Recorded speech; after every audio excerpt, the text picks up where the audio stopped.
Assalamualaikum warahmatullahi. Kembali lagi bersama saya, Vena di channel Ruang Sunyi, yang akan menemani malam kesendirianmu.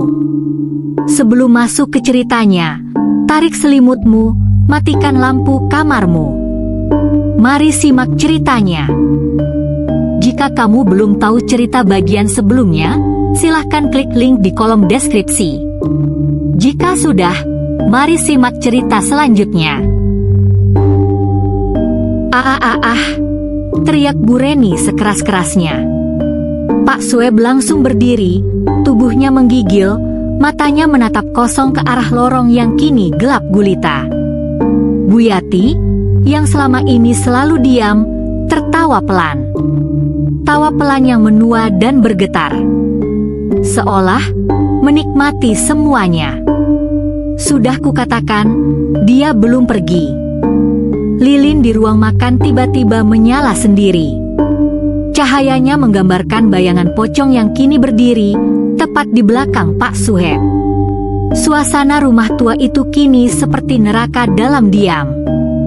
Lilin yang menyala di ruang makan berkedip-kedip ditiup angin entah dari mana, membuat bayangan di dinding menari-nari dengan bentuk menyeramkan. Pak Sueb perlahan menoleh dan mendapati wajah pucat, membusuk, dan berlumur darah milik Laksmini tepat di belakangnya. Mata pocong itu menatap dalam, menusuk ke dalam jiwanya. "Kenapa kau bunuh aku setelah kau kotori aku?" "Tidak, jerit Pak Sueb. Ia mundur tersungkur, tubuhnya gemetar hebat. Bu Reni berlari dan memapah suaminya yang kini mulai berteriak histeris. "Apa yang kau lihat, Sueb?" Namun Pak Sueb tak bisa menjawab. Ia hanya menunjuk ke arah ruang makan yang kini kosong kembali. Sosok pocong Laksmini lenyap, tapi hawa dinginnya masih tersisa. Malam semakin larut. Pukul 2.37 dini hari. Bu Reni membawa Pak Sueb ke kamar dan memberinya obat penenang. Ia pun memeriksa ibunya yang tadi tertawa dan kini sudah tertidur di kursi roda. Namun saat Bu Reni ingin menutup jendela kamar ibunya, ia melihat bekas tapak tanah basah menempel di lantai kayu kamar. Tapak itu aneh, seolah berasal dari kaki yang tidak menginjak penuh, seperti kaki yang terbungkus kain ketat. Tapak itu mengarah langsung ke tempat tidur Bu Yati. Pagi harinya, Pak Sueb ditemukan mengigau di pojok kamar. Di dinding, tertulis dengan darah, "Aku belum selesai. Kau akan merasakannya juga, Reni." Bu Reni panik. Ia membersihkan tulisan itu sambil gemetar. Namun setiap malam, teror itu terus berulang. Lampu kamar Bu Yati menyala sendiri. Suara tangisan perempuan terdengar dari kamar mandi. Kain putih basah digantung di jemuran padahal tak ada yang menjemur.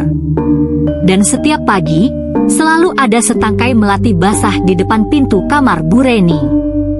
Puncaknya, suatu malam, Bu Reni bermimpi. Dalam mimpi itu, ia melihat Laksmini dalam balutan kain kafan, berdiri di depan rumah tua. Wajah Laksmini rusak, tapi matanya menatap dalam, penuh dendam. "Aku sudah dibungkam saat hidup, tapi saat mati, aku akan membuat kalian mendengarku."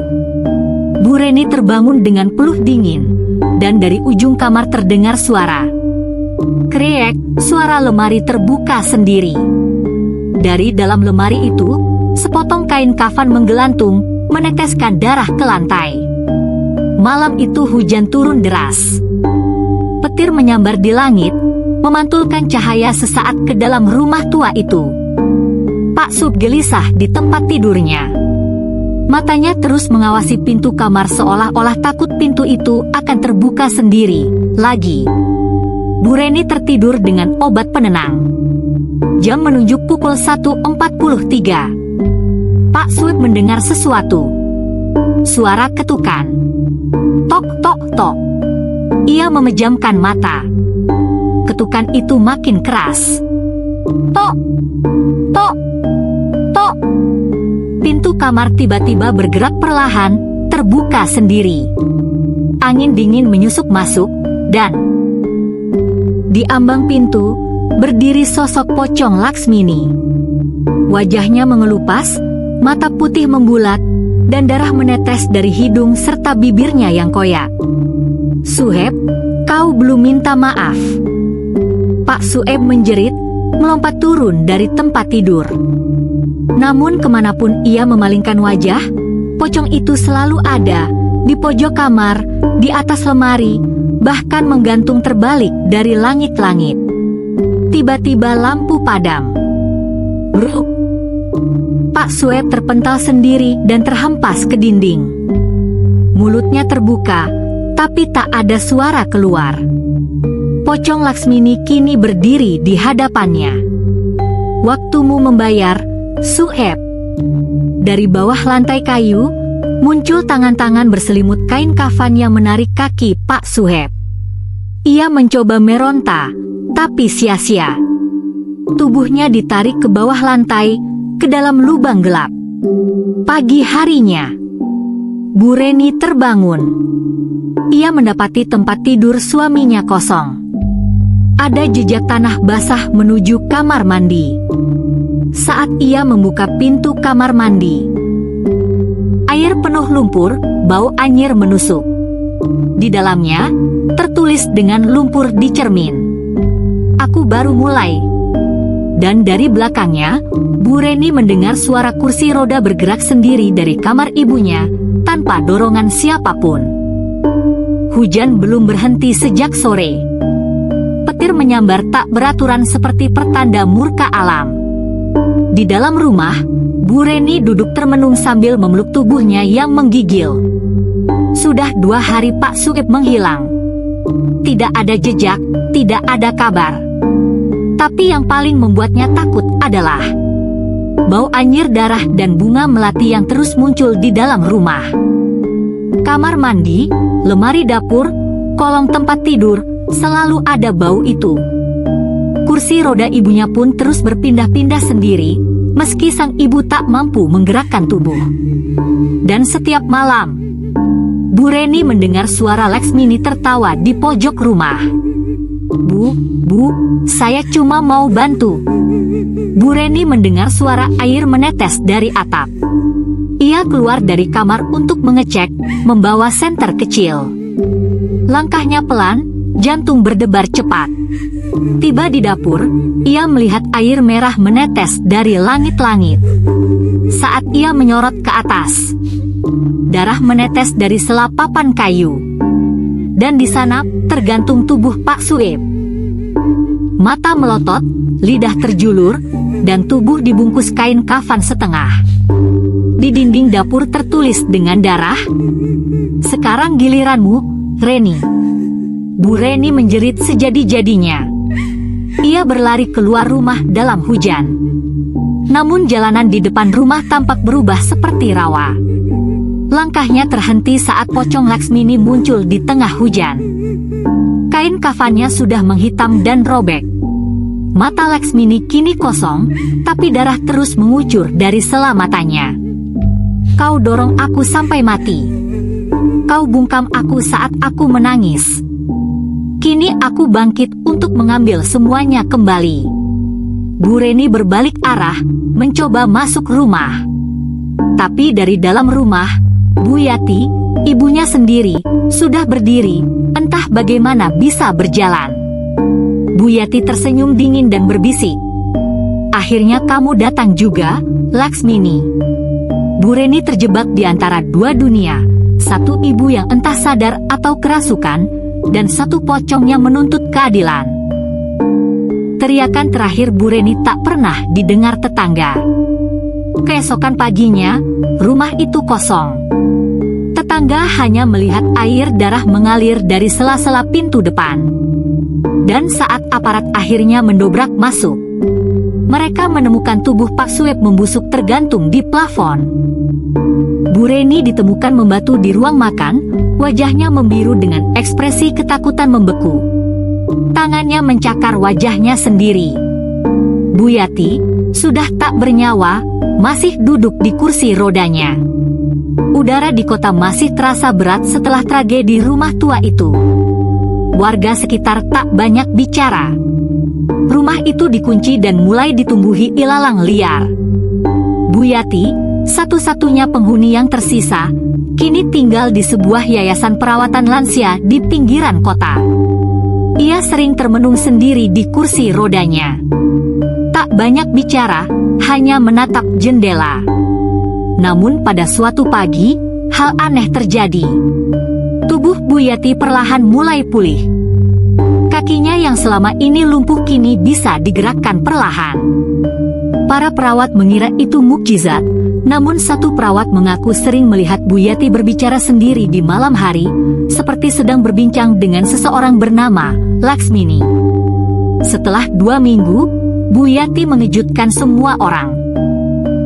Ia minta pulang ke kampung halaman Laksmini. Saya harus meminta maaf. Kalau tidak, dia tidak akan tenang. Saya harus ketemu ibunya. Saya ingin memulangkan semua ini. Tak ada yang berani menolak permintaan Bu Yati. Dengan bantuan seorang relawan yayasan, Bu Yati dinaikkan ke mobil dan dibawa ke desa kecil di kaki gunung, tempat asal Laksmini. Desa itu sepi dan dingin.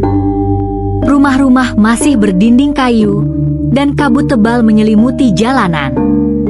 Bu Yati turun dari mobil dengan tongkat. Ia membawa sebuah bingkisan berisi kain kafan bersih, tas kecil, dan sepucuk surat. Setelah bertanya ke warga, ia menuju sebuah rumah tua di ujung desa. Di sana, ia disambut oleh seorang ibu renta, ibu kandung Laksmini.